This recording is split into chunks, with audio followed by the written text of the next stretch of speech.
Welcome back to the State of the Second podcast. We're here with Jordan from Kill Flash Photography. Jordan, how are you today? I'm super happy to be here with the two of you and interested in what we're going to talk about. Yeah, it's going to be exciting. So give the people a little bit of backstory about you and for people who may not know who you are. Yeah, absolutely. So I am kind of by trade an engineer. I have done a lot of different things in kind of the defense contracting world and really decided that one day I was being way too technically minded and needed to branch out and get a little artistic. And I bought a camera, was already doing like builds and things like that. And, kind of snowballed from there, started an Instagram. That's how, a lot of people kind of start rolling and, it's built a lot. So, now I do content and, marketing for a range of companies throughout the industry. And I've started a small business on the side where I'm doing my own mechanical design and looking to bring a couple different products to market in the firearms accessory space. So as a content creator, you take fantastic photos of firearms in all kinds of different climates and stuff, which is cool. That's how I got to know you. As a content creator, what made you want to just take photos of guns? It's like, it's fun. What made you what was your passion drive behind that? Honestly, it was like I really do have to think about things, how they mechanically go together all the time. And honestly, my kids end up being the same way now. And hopefully that's a good thing in the end. But I think from there it was, I want to try to be artistic. I'm building these things. Why not kind of merge them together? And also, once I started and got in, to be honest, I didn't have an Instagram at all before that. Like, I didn't even have a personal one. I hated Facebook, never used it or anything like that. And so it was always funny to me because people would be like, wait, you do stuff on Instagram? Like, you hate that stuff? I'm like, I don't know now. I'm not sure who it is anymore. And and so we got into that and getting to know the brands and the people and like the background of like, hey, we do all these things. We're family owned, whatever the story may be. That's really what kept me wanting to do more and more, right? You get to know these brands, these small businesses, and they're doing really cool things, and they're like so passionate about what they're doing. And I say this to everybody: the people that I've met in the industry through these, doing content for them, and those kind of connections are some of the best people I've ever met. And so that part has been the thing that's kept me wanting to do more and more. And every year, coming here and meeting people face to face that you've only talked to over Instagram or over email or talked to on the phone, that part closes it up too, where you get to put a real face to the name and you get to learn, more about them and why they do what they do. In any industry, honestly, the interfaces that you make, those relationships end up being, the strongest piece of it, and they end up being the most rewarding too. So you and I met through doing content. You helped me with some content at some point, and we hadn't met until you decided to drive up and meet. And it's weird because we've talked for hours on the phone, or we messaged back and forth for hours. And I've done this with a ton of different people in the industry. And you finally meet each other for the first time. It's like you've been friends forever. Yeah. And it's just like the conversation keeps growing. And that's what I'd like to see as a firearms community. It doesn't have to be always face-to-face interactions. It could be through social media. It could be over the phone or email. But once you get together, it's like you don't skip. There's no like that awkward meeting. It's just like, I know you, you know me. We talked for hours and then we just became friends. Yeah. The other piece of that I feel like is really maybe unique to this area is honestly a lot of different people are from very different backgrounds, but it's like we kind of hover around this centerpiece, which is the 2A industry, and it kind of doesn't matter, right? You like find that common ground, and there are people that outside of this, maybe we would one either never met or two maybe not gotten along, right? But you like find that middle ground, and then you're like, hey, this clicks, this works, right? And like you said, when you meet in person, it's just like, jump into the next stage, and you never have that weirdness. Well, yeah, I want to encourage people, like, if they want to reach out to you, you just, how many people randomly have reached out to you and gone, hey, I want to get into this, or I want to learn about photography or get into the firearm space? So many, right? And honestly, I was that person when I started, right? It's been about 5 years. And when I started, I was looking through the people that I felt did a really good job. And I was very blessed in finding people that had no problem sharing information, like no gatekeeping. I mean, that's a thing. It's still a thing. But when you find the people that, kind of like break that down, even if it's just a, hey, what camera did you shoot that with? How did you do this? What were your settings? What kind of flash did you use? Like, those are like little pieces of information, but from someone who's so good at doing it, it makes all the difference to someone that's never done it, right? And I'm still doing that. Because I started as the engineer and then started doing this, I tell people all the time, like, I don't feel like a photographer.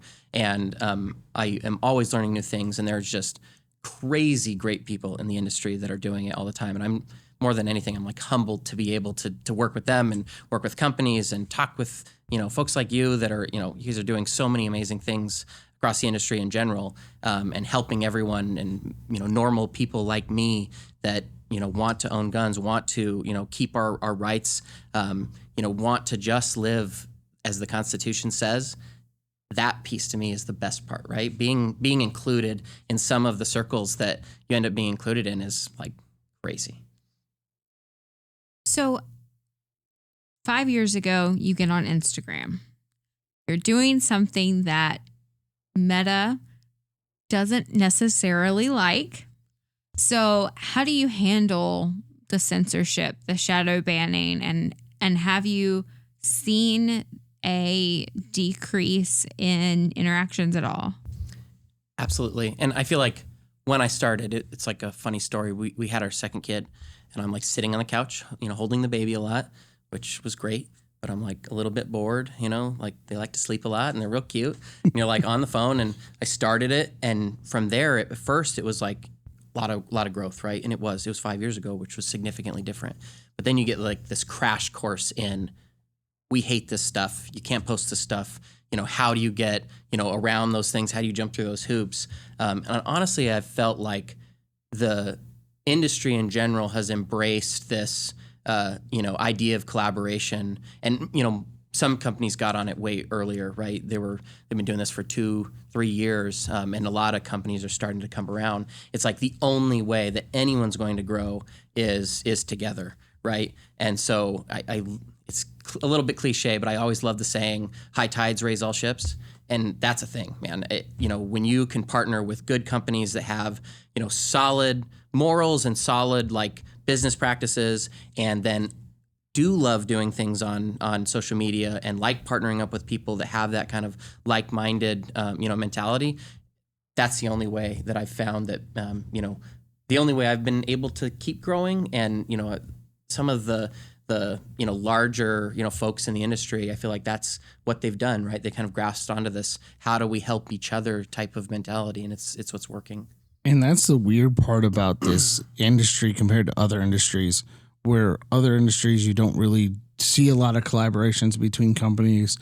In the firearm space, we're always doing collaborative giveaways or collaborative ties to each other, or figuring out, like, we're always constantly talking. It's never this competition. I mean, there is competition, sure, but it's never like, I won't talk to so-and-so because they work at the X company, or I won't work with so-and-so because they work at X company. Mm-hmm.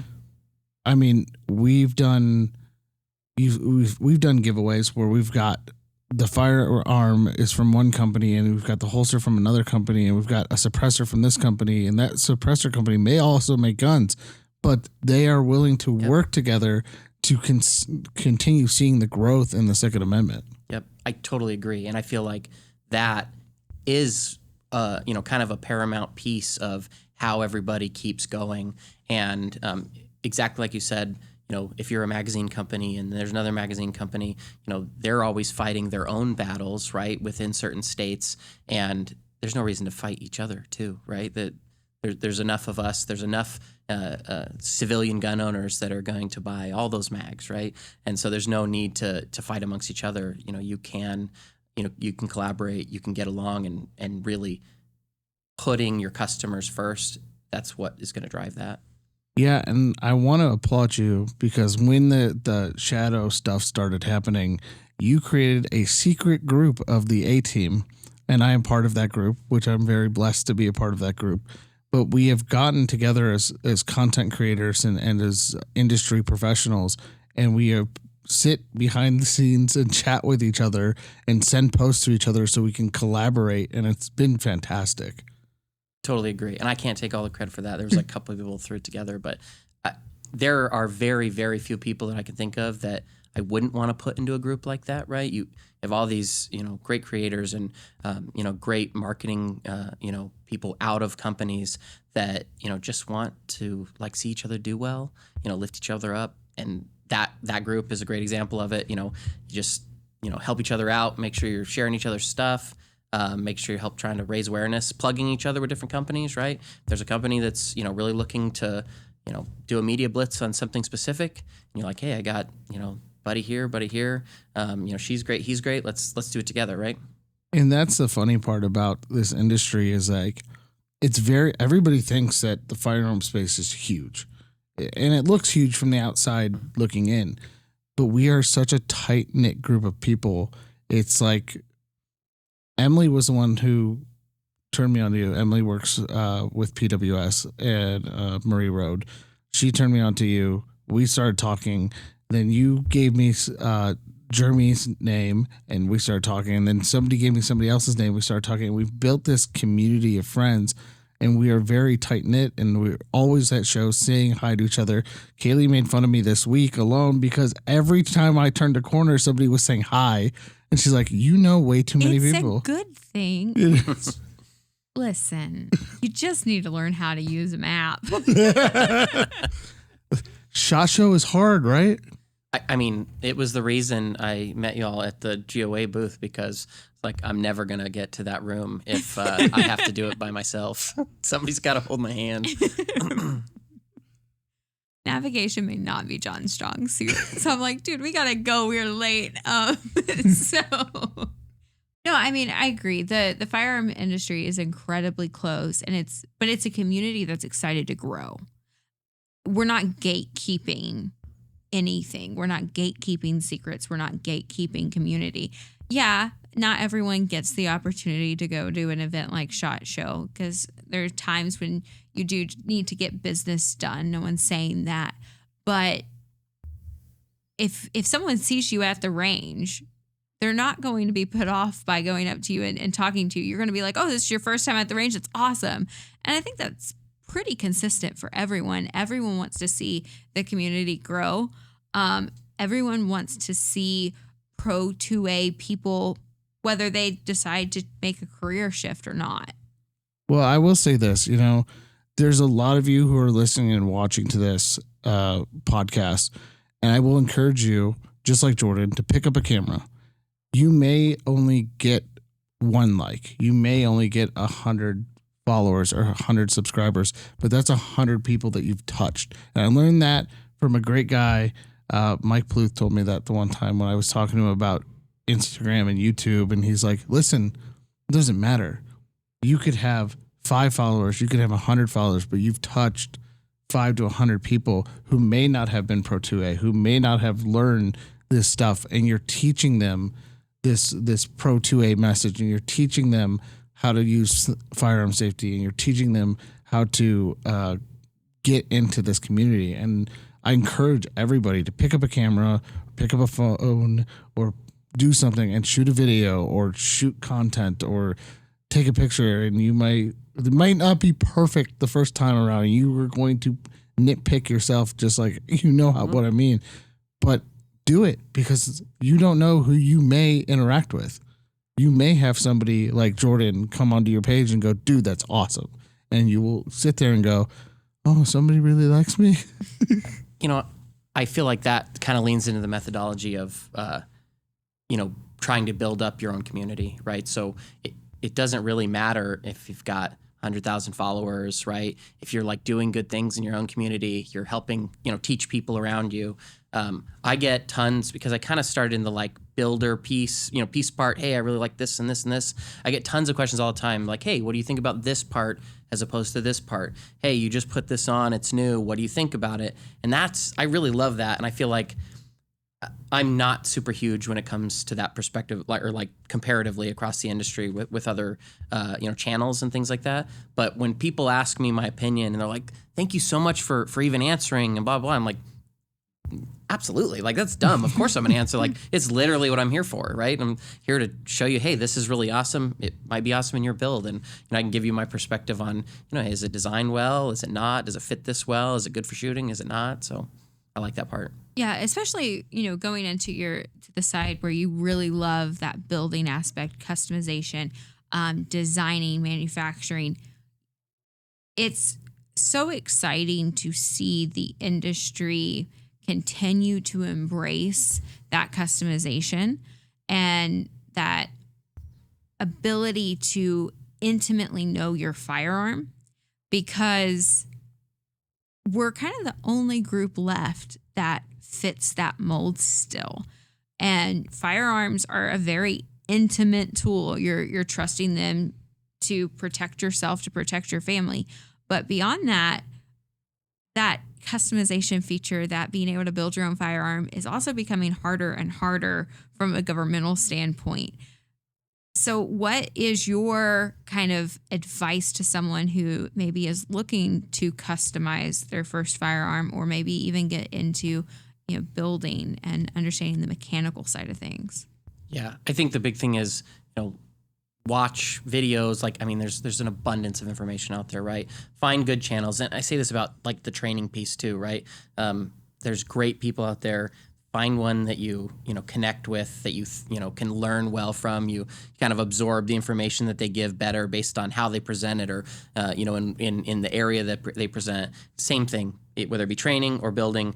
Find those people. Whether it be YouTube or Instagram or any social media. Kind of latch onto that, ask questions, and I do feel like there's a lot of local gun stores that have people that are just super passionate about these things, and they want to help. Like, they'll talk your ear off if you ask them a question about how do I put this together, right? And so, we like to joke about, oh, this guy, all he does is love guns. He's a gun nerd, right? But, they house a lot of information, multi-generations, right? If you go into some of these local gun stores, they house a lot of information that's super helpful if you're willing to, kind of sit back and listen to it. And I do think that when it comes to, states that have limitations on, what accessories you can and can't use, that's another good piece about the industry, is they're always working on ways to, overcome those problems and those infringements. Yeah, we just a few weeks ago we just won the case in California so that more guns could come on the roster, which California has some of the strictest gun control, and we are seeing that we are slowly but surely taking back some of those freedoms by adding things like the Hellcat and the 365 to the California roster. And I'd like to say we can do that in all the states that are having these issues with massive gun controls. I mean, we were talking last episode or an episode before that, wherever it ends up on the list, with Rachel from Night Vision, and she's talking about New York, and it's literally one part of the whole state that is controlling the rest of it. And as people, we're coming into an election year. It's 2024. Go out, voice your opinion, be heard. Let people know that we're enough with the gun control thing. It doesn't work. It's an infringement on our Second Amendment rights. The founders, as Kailey says, and as the GOA says, is the founders put the Second Amendment, what it should be, in 27 words. It only takes 27 words to say shall not be infringed. So again, I encourage everyone to go out and voice their opinion. Let people know. Get on Instagram, get on YouTube, turn the camera on, take photos, do videos. Join this awesome community that we've built and have really come together. It's really one of the reasons I'm such a huge supporter of GOA, is like that specific you just brought up, right? The case in California. Like, think about the ripple effects of that, right? Think about all of the positives that come from that. One, it stops, just a piece of infringement. Then it gets this market open for these companies to be able to sell to people that should be able to buy them anyway. And now it opens an accessory market. So how many companies are positively impacted by that? How many families, how many real Americans now have an uptick in a crazy time of downtick because of the actions that the organization has done? We saw this recently with the attack. We like to call it the attack at the dinner table with the pistol brace. And luckily, we've got this injunction out there for our members, but also the national injunction just came through. And that, unfortunately, that wasn't our case, but we were a part of that.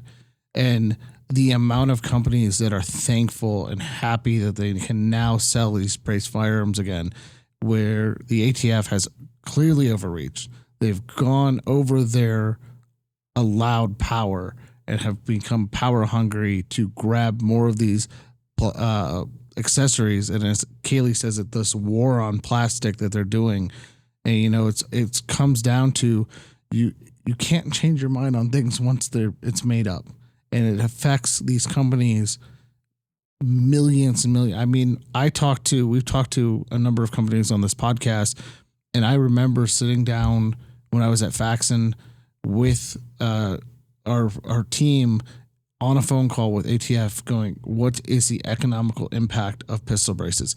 It's $1 billion+. It's $1 billion+ not in our economy, which hurts the economy, which keeps with this inflation and all this other stuff. So bring back that piece just makes these companies go, cool, we're good. We can continue to sell. We can move that inventory that we've been sitting on. There are more people willing to buy brace firearms. And I want to keep seeing us get those freedoms back. I mean, we there's a bump stock case that's still in court right now. Yeah, you're totally right. You think about, all the way at the top manufacturers, right? Brace manufacturers, but then all of the firearm manufacturers that were including braces as their, SKUs for things that they sold, all the way down to the actual, gun store owners and gun stores. I work at the Hub in Arizona, and, they had tons of inventory at one point in time. They all had braces on them, right? So now they can have braces back on them. It increases their ability to move inventory, to get, firearms to people that want them. They want them in that configuration. They don't want to buy it with just a buffer tube, right? And so, and a lot of them don't want to have to go through the hoops of the NFA. And so it cuts a ton of possibilities out of that equation when you remove the pistol brace, and not to mention its original intent of all of these wounded veterans, or really anybody with a disability that was utilizing them for that reason, just totally cut off. Yeah, and we talk a lot about what is the effect of things, like, really, and so most people who've listened to the podcast have heard me say, you have culture upstream of politics upstream of the industry is often what's upstream of the individual gun owner. And to negate one or two of those is to miss what's really going on. And so people will often say, well, Meta's a private company. Like, why do you care if they're shadow banning or censoring? Like, they're allowed to have whatever they want on their platform. And sure, that exists to a certain degree. But if no one is allowed to voice a pro-gun argument, a pro-Second Amendment argument, a pro-individual liberty argument, well, that's going to have a significant impact on culture. And then culture is going to have a significant impact on politics.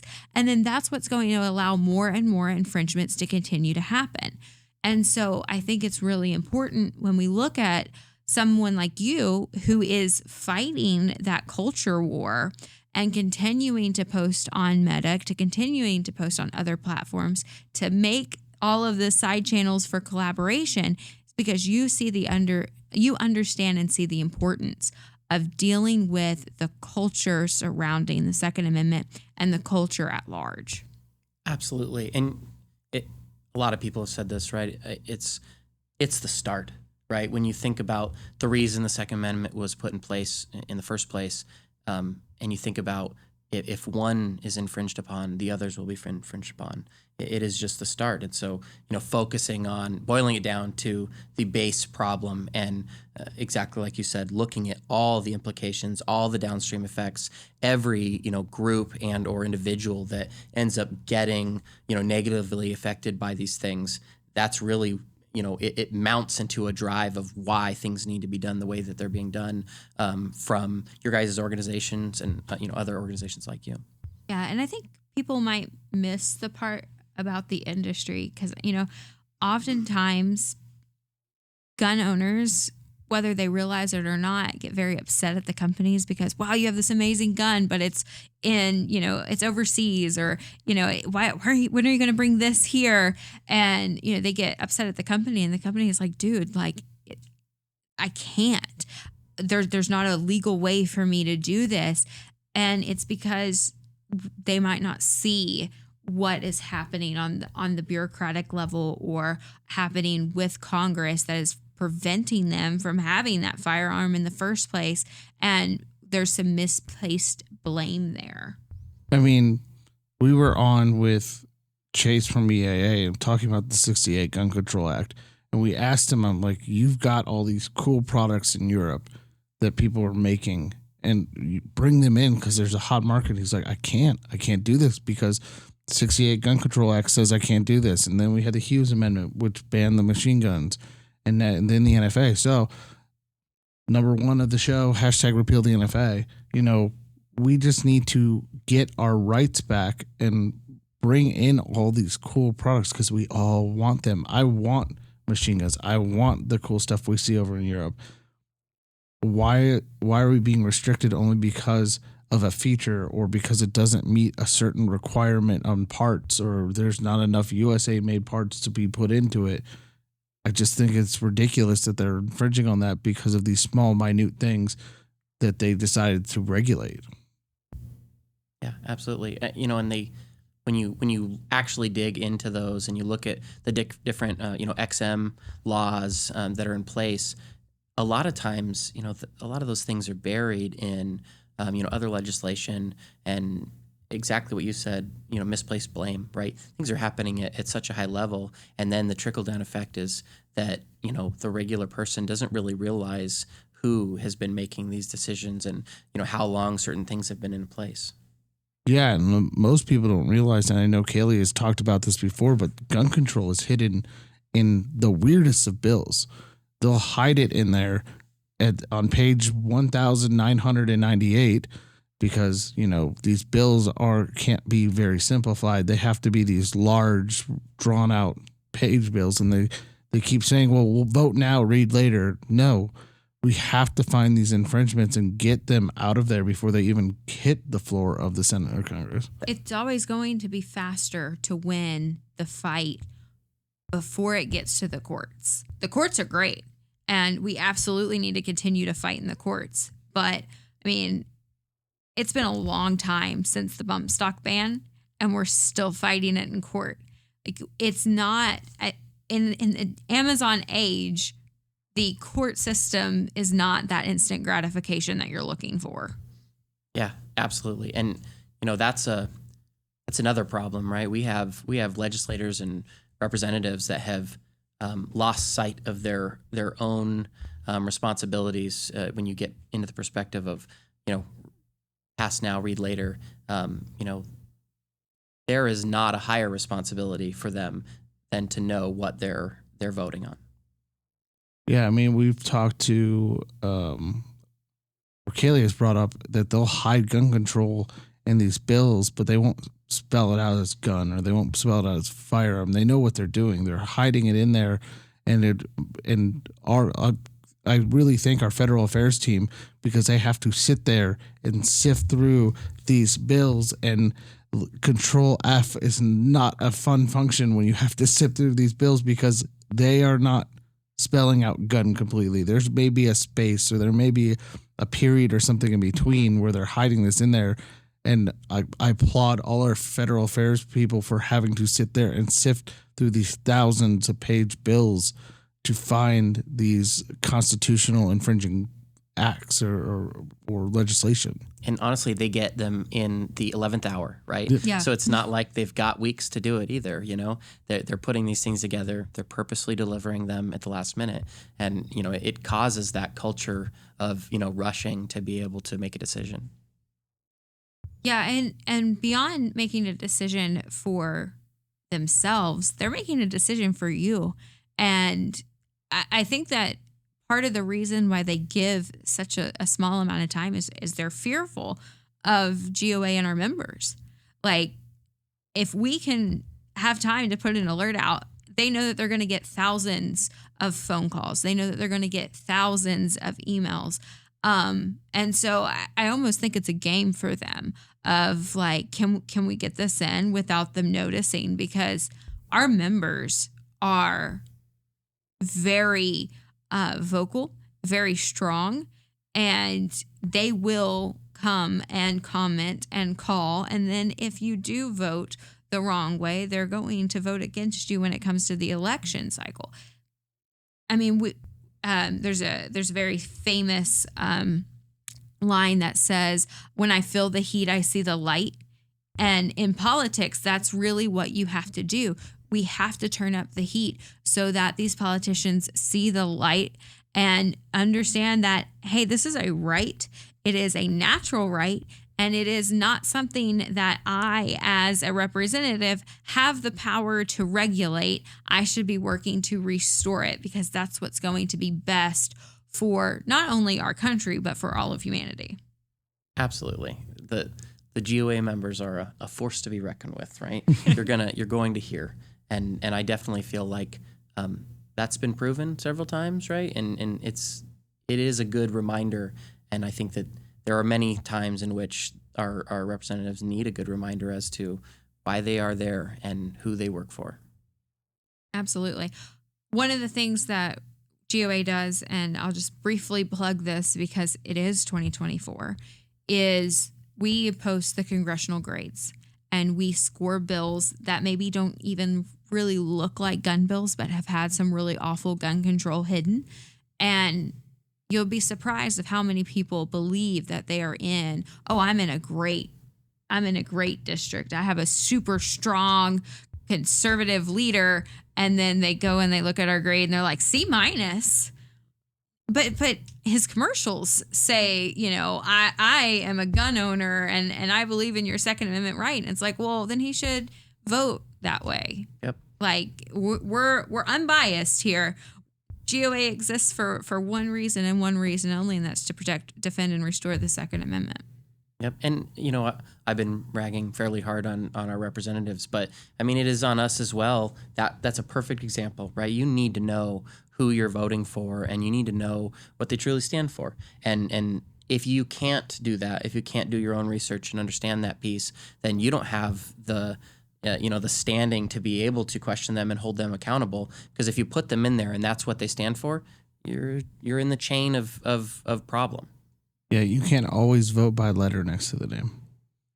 You got to make sure that you're doing your research and understanding that what the candidate stands for. And if you don't, well, I'm sorry. And it's why primaries are so important. A lot of people like to wait to then because then they just look at the color or look at the letter and say, okay, here we go. Right? In the primaries is where you weed out the problem. It's where you weed out those that do, walk different than they talk. Yes, absolutely. And, listen, the three of us, we've all worked in marketing. We all understand, how the sausage is made, so to speak. You can make anything look good. You can put lipstick on a pig. It's still going to be a pig. And so, understanding the true character of someone is hard, especially when, they can say things and look really pretty on camera and deliver a great punchline. But if it doesn't, their word isn't a value, then it's not worth sending them to represent you. My grandfather, in all of his infinite wisdom, when he was alive, would always say, your truth only matters if it's worth standing on. And a lot of them would be in free fall. Yeah. Couldn't agree more. All right. Well, thanks for joining us on this episode. It was phenomenal having you. Would you like to plug anything? I really appreciate the two of you and having me on. I appreciate being able to talk about these things and hopefully help spark others to make sure that they're talking about them, again, within their own communities. I encourage everybody, if you would like to, follow me on Kill Flash Photography. I am starting that company that we talked about. It's called Republic of Arizona Research, and Razor for short. And so hopefully we'll see some growth in there as well. Hope so. Can't wait to see what you do next. You've been such a good friend, and I really do appreciate you joining us. So for all of those out there, go follow Jordan over at Kill Flash Photography. Make sure to like, share, and subscribe. Hit the little bell for notifications. Leave a 5-star review on all podcasting hosts, and have a great rest of your day.